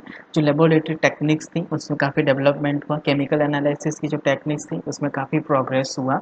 और ये 20th सेंचुरी आप बोल सकते हैं कि it is the full of the innovation. वहाँ पे इतने ज़्यादा इनोवेशन हुए क्योंकि बहुत सारे जो बेसिक कॉन्सेप्ट है जिसकी वजह से नॉलेज एक्सपेंड नहीं हो रहा था, लैक ऑफ द इंफॉर्मेशन की वजह से बहुत सारी टेक्निक्स डिस्कवर नहीं हो रही थी, वो सारी टेक्निक्स जो है वो इस एरा के अंदर एक्सपोज हुई। क्योंकि जो प्लांक है, क्वांटम मैकेनिक्स है, एटॉमिक स्ट्रक्चर्स हैं, इन सारी थ्योरीज होने की वजह से बहुत सारे एक्सप्लेनेशन है वो हमारे लिए इजी हो गए थे। तो 20th सेंचुरी के अंदर बहुत सी टेक्निक्स डिस्कवर की गई और इसमें थ्योरीज थी, लॉज थे, पोस्टुलेट्स थे। उन सारे थ्योरीज जो है वो काफ़ी अच्छे तरीके से एटॉमिक और मॉलिक्यूलर बिहेवियर को समझने के अंदर काफ़ी यूज़फुल रही। साथ ही साथ जो चार्लोट मॉरिस थे उन्होंने बहुत से डिफरेंट टाइप के एनर्जी लेवल कैलकुलेशंस किए थे और उनकी पूरी एक टेबल जो है वो उन्होंने अपनी पब्लिकेशंस के अंदर पब्लिश की 1973 के अंदर। टेक्निकली यदि हम बात करें तो 1950 वाला जो साल था वो इलेक्ट्रॉनिक्स का साल था और उस इलेक्ट्रॉनिक्स के साल के अंदर बहुत सारे ऐसे इलेक्ट्रॉनिक गैजेट्स प्रिपेयर किए गए, मैन्युफैक्चर्स किए गए जो स्पेक्ट्रोस्कोपी के फंक्शंस को काफ़ी एनहांस कर रहे थे, उनकी प्रॉपर्टीज़ को काफ़ी पॉजिटिवली एनहांस कर रहे, जिसके अंदर फोटो मल्टीप्लायर ट्यूब्स जो कि इलेक्ट्रॉन्स डेंसिटी को इंक्रीज करता है और इलेक्ट्रॉन डेंसिटी इंक्रीज होने की वजह से जो सिग्नल्स है वो काफ़ी बेटर आ रहे थे। सेमीकंडक्टर्स है वो ऐसे कंडक्टिव मटेरियल की तरह यूज़ कर रहे हैं, तो इनकी वजह से क्या होता है कि जो स्पेक्ट्रोमीटर से उनका डिटेक्शन लिमिट जो है वो इंक्रीज हुआ। यदि कम से कम अमाउंट के अंदर भी आपके पास में सैंपल है तो हम स्पेक्ट्रोमीटर से उसका आइडेंटिफिकेशन है वो इजीली कर सकते थे, क्योंकि एम्पलीफिकेशन का काम जो है वो यहाँ पे फोटो मल्टीप्लायर ट्यूब और सेमीकंडक्टर डिवाइस जो है वो एम्पलीफाई करने का काम जो है वो यहाँ पे करते हैं। तो इस वजह से सेंसिटिविटी जो है वो इंस्ट्रूमेंट की यहाँ पे एनहांस की गई और जो ऑप्टिकल स्पेक्ट्रा हमें मिल रहे थे वो स्पेक्ट्रा अभी काफ़ी रिजॉल्व फॉर्म में आ रहे थे। रिजॉल्व का मतलब है कि जब दो स्पेक्ट्रा के बीच में इतना बेटर गैप होता है कि हम उन दो स्पेक्ट्रा को अच्छे से पहचान सकते हैं। लेकिन ये जो हम लोग जो बात कर रहे हैं वो एटॉमिक स्पेक्ट्रा की बात कर रहे हैं। इसमें एटॉमिक स्पेक्ट्रा के अंदर जो है वो हमको सिंगल और शार्प पिक जो है मिलती है, जबकि मॉलिक्यूलर स्पेक्ट्रा के अंदर जो है वो ब्रॉड बैंड जो है वो मिलता है। ठीक है ना। तो आज के टाइम के अंदर हमारे पास में इलेक्ट्रोमैग्नेटिक रेडिएशन का फुल स्पेक्ट्रम अवेलेबल है। इस इलेक्ट्रोमैग्नेटिक रेडिएशन के अंदर कौन कौन सी वेवलेंथ के अकॉर्डिंग उसके अलग अलग रीजन क्षेत्र जो है वो डिवाइड किए गए हैं। तो और उस स्पेक्ट्रम का यूज़ करके हम बहुत सारा केमिकल एनालिसिस करते हैं, बहुत सारी इंफॉर्मेशंस कलेक्ट करते हैं, यूनिवर्स के अंदर कौन कौन से कंपोजिशन है, स्टार, प्लैनेट, एस्ट्रोनॉमी के अंदर इसको यूज़ करते हैं, फिजिक्स के एक्सपेरिमेंट्स, ऑप्टिक्स के एक्सपेरिमेंट जो है वो स्पेक्ट्रोमीटर के थ्रू होते हैं। तो एस्ट्रोनॉमर जो है वो जिस इंस्ट्रूमेंट का यूज़ करके स्पेस की स्टडी करते थे तो उसको टेलीस्कोप बोलते थे। टेली मतलब दूर की बात, स्कोप मतलब देखना। तो दूर की चीज़ों को ऑब्जर्व करने के लिए जो इंस्ट्रूमेंट यूज़ करते थे टेलीस्कोप, और गैलीलियो ने पहली बार टेलीस्कोप का यूज़ करके जो है वो ये पता किया था कि चंद्रमा जो है वो पृथ्वी के चारों तरफ चक्कर लगाते हैं। ठीक है ना। तो वही टेलीस्कोप जो है वो अभी यहाँ पे स्पेक्ट्रोमीटर के अंदर कन्वर्ट हो गया है। उसी टेलीस्कोप के अंदर जैसे जैसे समय के साथ साथ में इनोवेशंस होते गए, उसमें मॉडिफिकेशन किया, मैकेनिकली मॉडिफिकेशन किया, साइंटिफिकली मॉडिफिकेशंस किया और बेटर रिजल्ट जो है वो प्रोड्यूस हो सके ऐसा इंस्ट्रूमेंट जो है वो तैयार किया। तो उसको जो है वो आज की का दिनों के अंदर हम लोग उसको स्पेक्ट्रोमीटर कहते हैं, ठीक है ना। तो ट्रेडिशनल मेथड जो थी, पुरानी मेथड थी, जिसके के अंदर हम लाइट को जो है वो प्रिज्म की हेल्प से स्प्लिट कर रहे थे, अभी हम वहाँ प्रिज्म की जगह पे डिफ्रैक्शन ग्रेटिंग जो है वो यूज़ करते हैं। डिफ्रैक्शन ग्रेटिंग के अंदर बहुत सारे कलर्स है वो अच्छे डिफ्रैक्शन एंगल के साथ में सेपरेट होते हैं। साथ ही साथ इलेक्ट्रॉनिक सिग्नल्स को एम्पलीफाई करने के लिए सेमीकंडक्टर यूज़ हुए हैं, मल्टीप्लायर ट्यूब हुए, और जो स्पेक्ट्रा है उसको पहले हम केवल देख सकते थे, देखने के बाद में फोटोग्राफिक प्लेट को रिकॉर्ड करने लगे। फोटोग्राफिक प्लेट के बाद रिकॉर्ड करने के बाद में अभी उसको डिजिटली रिकॉर्ड करने की हमारे पास में सुविधा उपलब्ध हुई, और इस फैसिलिटी के अंदर जो है वो चार्ज कपल डिवाइस, एक इलेक्ट्रॉनिक गैजेट जो है वो यहाँ पे यूज़ होने लगा, और हमारे जितने भी स्पेक्ट्रा हैं वो एक डिजिटल फॉर्म के अंदर, कंप्यूटर के अंदर या उसकी मेमोरी के अंदर सेव होते हैं, ठीक है ना। तो इस तरीके से आपने देखा कि किस स्पेक्ट्रोस्कोपी जो है वो कहाँ से शुरू हुई, ऑप्टिक्स से शुरू होती हुई जो है वो केमिकल एनालिसिस को टच करते हुए एस्ट्रोनॉमर के अंदर काफ़ी उसने अपना पाँव जमाया, और एस्ट्रोनॉमर फील्ड को अपनी तरफ करते हुए केमिस्ट्री, फिजिक्स, उन सब एरिया को अपने कवर में लेते हुए फाइनल जो जिस फॉर्म में स्पेक्ट्रोस्कोपी आज हम देख रहे हैं उस फॉर्म के अंदर उसको पहुंचने के वास्ते काफ़ी समय हुआ। लेकिन समय के साथ साथ साइंटिस्टों की जो एक्सपेरिमेंट्स हैं, साइंटिस्ट लोगों की मेहनत की वजह से उसमें इतने अच्छे सुधार हुए कि हम इतने बेटर रिजल्ट जो है वो आजकल प्राप्त करते हैं। आजकल कोई भी अननोन कंपाउंड जो है वो उसका स्ट्रक्चर हमें पता ना हो या उसकी प्रॉपर्टी पता ना हो, कुछ ही सेकंड के अंदर एनालिसिस हो जाता है और उसकी सारी डिटेल जो है वो हमारे पास में मौजूद हो जाती है, ठीक है ना। तो spectroscopy is nothing to reduce the labour work, it is the required to more the research. मतलब यदि हमारे पास में स्पेक्ट्रोस्कोपी है तो इसका मतलब ये नहीं कि हमारा काम कम हो गया है। स्पेक्ट्रोस्कोपी हमें ये सिखाती है कि इतना काम हो चुका है, अभी आपको और ज़्यादा काम करने की ज़रूरत है, और भी साइंस के अंदर प्रोग्रेस करने की ज़रूरत है। ठीक, तो स्पेक्ट्रोस्कोपी की सारी हिस्ट्री हम लोगों ने पढ़ी। स्पेक्ट्रोस्कोपी के अंदर किस तरीके से spectrum word, spectrograph, spectroscope, telescope, spectroscopy सारी डिटेल पढ़ी। अब हम फाइनल वर्ड के अंदर आते हैं कि जो किरचॉफ के अंदर 1862 के अंदर जो स्पेक्ट्रोस्कोपी का वर्ड यूज़ किया था, तो उसका एक्चुअल मीनिंग क्या है, उसको हम डेफिनेशन में कैसे शो कर सकते हैं। तो यदि बहुत जनरल वे की बात करें या वो सिंपली बोले तो व्हाट इज़ द स्पेक्ट्रोस्कोपी, तो सिंपली ये बोल सकते हैं, तो spectroscopy means study of observe spectrum by spectroscope. Spectroscope के थ्रू जो आपको स्पेक्ट्रम मिला है, यदि आप उसका स्टडी करते हैं तो उसको स्पेक्ट्रोस्कोपी बोलते हैं, ठीक है ना। अब उस स्टडी के अंदर क्या क्या चीज़ें हो सकती हैं, what the study will be included, the following points will be consider during the study of the spectrum. Nature of radiation, आपने जो रेडिएशन यूज़ किया है उसका नेचर किस तरीके का है वो आपको उसकी सारी इन्फॉर्मेशन पता होनी चाहिए। नेचर ऑफ मैटर, आपका जो सैंपल है आप किसका स्पेक्ट्रम लेने चाह रहे हैं उस स्पेक्ट्रम के बारे में, या उस एलिमेंट या एटम या मॉलिक्यूल्स या आयंस उसके बारे में आपकी इन्फॉर्मेशन होनी चाहिए। Interaction of radiation with matter, कि आपका रेडिएशन उस मैटर के साथ में यदि इंटरेक्शन कर रहा है तो कौन से प्रोसेस के थ्रू हो रहा है, तो इसके और इनके अंदर कौन कौन से प्रोसेस ऐसे इन्वॉल्व है, सिंगल प्रोसेस है या नंबर ऑफ प्रोसेस उसके अंदर इन्वॉल्व है, तो वो प्रोसेस के बारे में भी आपको स्टडी होनी चाहिए या पता होना चाहिए। स्पेक्ट्रम किस तरीके से ओरिजिनेट हुआ है, क्यों स्पेक्ट्रम आ रहा है, शार्प पिक आ रही है या ब्रॉड पिक आ रही है, नंबर ऑफ पिक्स ज़्यादा आ रही हैं, तो वो कंप्लीट मैकेनिज्म का भी स्टडी जो है वो इसके अंदर आना चाहिए। इस जो स्पेक्ट्रम आपका आया है उसका फुल एनालिसिस होना चाहिए, उसकी कितनी हाइट है, उसने कितना एरिया कवर किया है, उसकी अपीयरेंस कैसी है, वो शार्प है या ब्रॉड है, तो ब्रॉड है तो उसने कितना एरिया किया है और वो किसके करस्पॉन्डिंग है, यदि वो शार्प पिक है तो वो किसको इंडिकेट करता है, तो उसका फुल एनालिसिस स्पेक्ट्रम का भी हमको इसके अंदर कवर करना चाहिए। और साथ ही साथ जो हमने स्पेक्ट्रम मिला है उससे जितने ज़्यादा हम इंफॉर्मेशन ले सकते हैं वो ज़्यादा इंफॉर्मेशन जो है वो उससे एक्सट्रैक्ट करनी है, हमको प्राप्त करनी है। और जब तक हम अपने फाइनल रिजल्ट के साथ में सेटिस्फाइड रिजल्ट के साथ में वहाँ पे पहुँच नहीं पाते हैं या वहाँ तक रीच नहीं करते हैं, तब तक जो है वो हमको स्पेक्ट्रम जो है वो स्टडी चालू रखनी है। तो स्टडी के अंदर हमको एक to reach our final satisfaction result with lot of information, तो हम जब स्पेक्ट्रोस्कोपी किसी एक एलिमेंट का करेंगे तो हमारे पास में फुल ऑफ डाटा रहता है, full of lot of the information जो है वो उसके हमारे पास में रहेगी। तो ये डेफिनेशन स्पेक्ट्रोस्कोपी की जो इतनी सारी चीज़ें हैं, हम उसको कैसे एक सिंगल पैराग्राफ के अंदर या सिंगल सेंटेंस के अंदर इसको समराइज कर सकते हैं, तो वो इस तरीके से कर सकते हैं। तो डेफिनेशन ऑफ स्पेक्ट्रोस्कोपी 2018 के अंदर international journal of applied earth observation and Jio information, जो कि एक जर्नल है साइंटिस्ट ग्रुप का, उन्होंने डेफिनेशंस दिया है। Spectroscopy is the science concerned with the investigation, measurement and interpretation of spectra that arises from interaction of electromagnetic radiation with matter, where matter may be molecules, atom, ions, electrons and proton, neutron.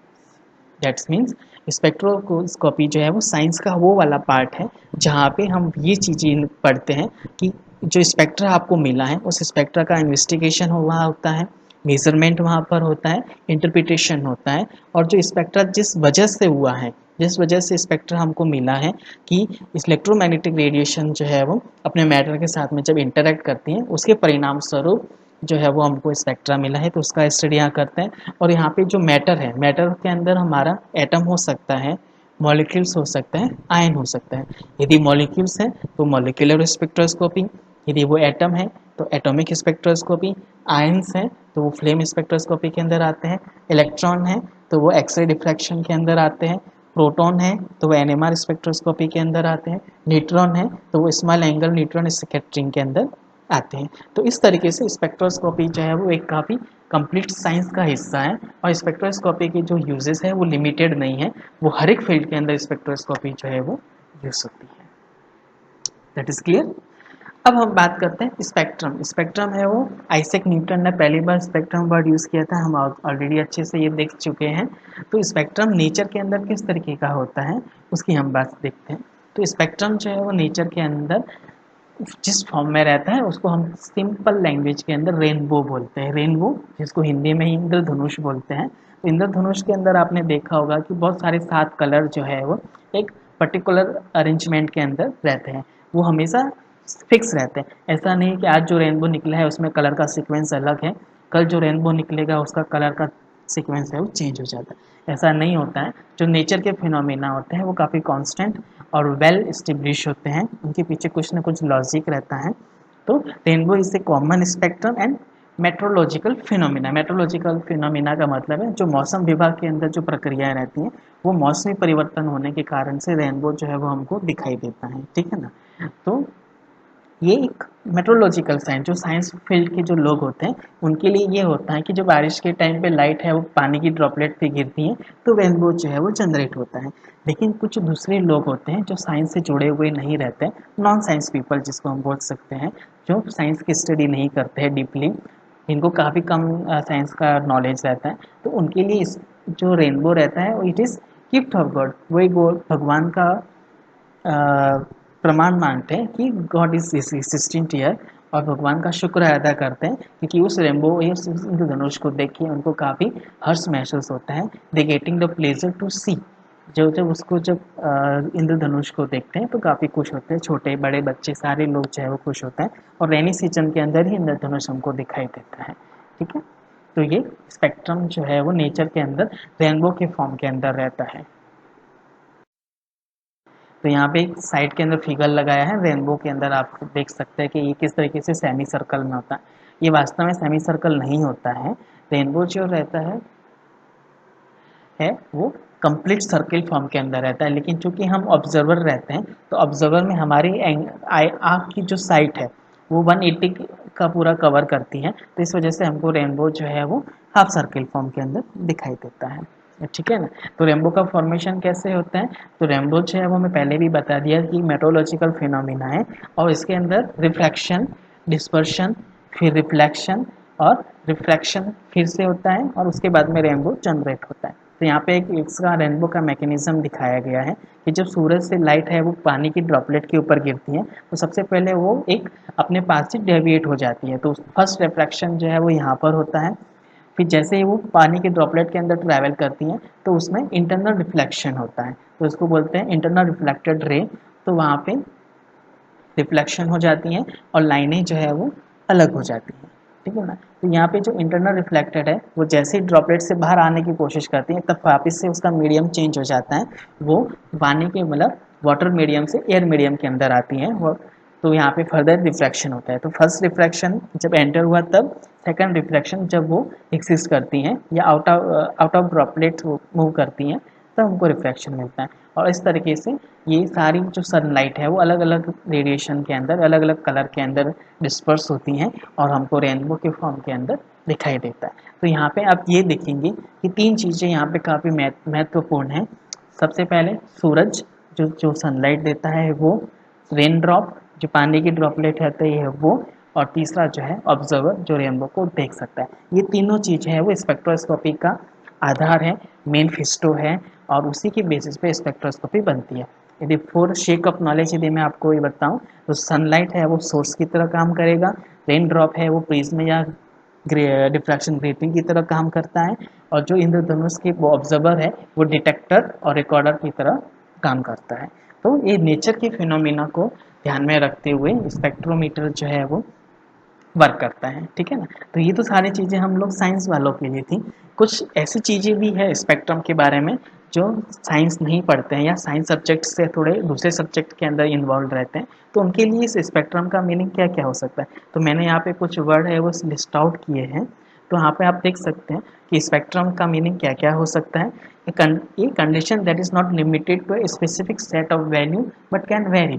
ठीक है ना। तो यहाँ पे कुछ conditions यदि कुछ बोल सकते हैं कि कोई प्रोग्राम्स हैं या कुछ फंक्शंस है या कोई रूल रेगुलेशन चालू है, तो उसमें वो क्या करते हैं, एक सेट ऑफ कंडीशन मेंटेन करते हैं जो फ्लेक्सिबल होती हैं, वो उसको वेरी कर सकती है। तो उनको जो है वो स्पेक्ट्रम वर्ड यूज़ करते हैं, means for a set of condition, set of rule, set of regulation, that's mine. ठीक है ना। स्पेक्ट्रम ऑफ पॉलिटिशियन ओपिनियन, जो यदि कोई ऐसे पॉलिटिकल साइंस के जो एक्सपर्ट्स रहते हैं उनको काफ़ी पॉलिटिशियंस के बारे में नॉलेज होता है, तो उनके लिए भी जो है वो स्पेक्ट्रम वर्ड यूज़ करते हैं। तो कुछ बहुत से पीपल जो है वो स्पेक्ट्रम ऑफ पॉलिटिकल ओपिनियन के बारे में इस तरीके का वर्ड जो है वो यूज़ करते हैं। स्पेक्ट्रम ऑफ एक्टिविटी, बहुत सारी ऐसी ड्रग्स होती हैं जिनकी एक्टिविटी अलग अलग होती हैं, तो उनके लिए जो है वो ड्रग या जो फार्मेसी पढ़ते हैं उन लोगों को पता होते हैं। तो कुछ नैरो स्पेक्ट्रम ड्रग्स होती हैं, कुछ ब्रॉड स्पेक्ट्रम ड्रग्स होती हैं। जो नैरो स्पेक्ट्रम ड्रग्स रहती हैं वो कुछ ही डिजीज़ पे काम करती हैं, जब जो ब्रॉड स्पेक्ट्रम ड्रग्स होती हैं वो बहुत सी डिजीज़ को जो है वो कवर करती हैं। ऑस्टिन स्पेक्ट्रा जो है वो मेडिकल साइंस के अंदर यूज़ होने वाला वर्ड है, जहाँ पे ऑस्टिन स्पेक्ट्रा जो है वो यूज़ होता है। इकोनॉमिक स्पेक्ट्रम का मीनिंग ये रहता है कि किस इकोनॉमिक को इलोबरेट करने के लिए, इकोनॉमिक को शो करने के लिए कि इस टाइम पीरियड से इस टाइम तक इकोनॉमी का सेट ये था, तो वहाँ पे इकोनॉमिक स्पेक्ट्रम वर्ड जो है वो यूज़ करते हैं। या हमारे पास में कोई रैंडम सेट ऑफ वैल्यूज़ है, मैथमेटिकल्स के अंदर कोई ग्रुप ऑफ वैल्यूज़ हैं, तो उनके लिए भी जो है वो स्पेक्ट्रम वर्ड यूज़ करते हैं। तो ठीक है, बिहाइंड ऑफ दैट वर्ड हम साइंस वाले जो है वो स्पेक्ट्रम हमारे लिए एक ही होता है, वो या तो रेनबो या इलेक्ट्रोमैग्नेटिक स्पेक्ट्रम। ठीक है ना। तो जो साइंस पढ़ता है, जो साइंस के लोग होते हैं, यदि वो स्पेक्ट्रम का शब्द सुनेंगे तो उनके दिमाग में एक ही वर्ड आना चाहिए, इलेक्ट्रोमैग्नेटिक स्पेक्ट्रम। ठीक है। लेकिन यदि वो अपने सब्जेक्ट से बाहर सोसाइटी के अंदर कम्युनिकेशन करते हैं तो उनको स्पेक्ट्रम के ये सारे मीनिंग भी पता होने चाहिए। So thank you, this is the last slide of this presentation, but it is not last presentation. Okay, ये प्रेजेंटेशन हमारा कंटिन्यू रहेगा। अभी हमने केवल स्पेक्ट्रम की बारे में बात की। अब इलेक्ट्रोमैग्नेटिक स्पेक्ट्रम क्या रहता है, कौन कौन से स्पेक्ट्रोस्कोपी के अंदर टर्म्स आते हैं, उनको कैसे हम एक्सप्लेन कर सकते हैं, डेफिनेशन दे सकते हैं, एनर्जी टर्म क्या रहती है, वेवलेंथ टर्म क्या रहती है, फ्रीक्वेंसी, ये सारी चीज़ें जो है वो हमारे नेक्स्ट प्रेजेंटेशन के अंदर रहेगी। तो ये जितना भी अभी यहाँ हमने प्रेजेंटेशन देखा है उसको फर्दर पढ़ने का यदि किसी को और ज़्यादा डिटेल जानना की क्यूरियोसिटी हो तो वो ये वाले रेफरेंस को पढ़ सकते हैं। Spectroscopy for Britannica online encyclopedia जो रहते हैं वो अवेलेबल रहता है। History of spectroscopy by Robert Hans ने पूरी हिस्ट्री ऑफ स्पेक्ट्रोस्कोपी को डिफाइन किया है। History of spectroscopy from flame test to atomic observation spectroscopy, वहाँ पे भी स्पेक्ट्रोस्कोपी के हिस्ट्री के बारे में डिस्कवर किया है। Early history of spectroscopy by Nicholas C Thomas, journal of chemical education, ACS का पब्लिकेशन है, काफ़ी पुराना पब्लिकेशन है, 1991 के अंदर पब्लिश हुआ था जर्नल ऑफ केमिकल एजुकेशन के अंदर। और जो फिगर यहाँ पे मैंने जो यूज़ किए हैं वो कुछ विकीपीडिया से लिया हुआ है और एक एमटीजी पब्लिशर से रेनबो वाला फिगर लिया हुआ है। तो I am acknowledge to this Wikipedia and MTG flexible to allow to me to use this figure for further teaching methods. So I hope that you will get the information about the history of spectroscopy, क्योंकि बहुत से लोग हैं वो सीधा spectroscopy पढ़ना शुरू करते हैं, लेकिन बहुत से कम लोग होते हैं जिनको हिस्ट्री के बारे में पता नहीं होता है कि स्पेक्ट्रोस्कोपी वास्तव में किस तरीके से इन्वेंट हुई और कैसे कैसे टाइम्स के साथ साथ उसमें चेंजेस होना शुरू हुआ। और यहाँ पे हमने पहली बार ये देखा कि स्पेक्ट्रल लाइन पहले डिस्कवर हुई, उसके बाद में एटॉमिक स्ट्रक्चर जो है वो डिस्कवर हुआ। नहीं तो अभी तक हम ये सोचते थे कि एटॉमिक स्ट्रक्चर पहले आए और उनके बेसिस पे स्पेक्ट्रोस्कोपी बनी, लेकिन ऐसा नहीं है। So I would like to believe. Thank you.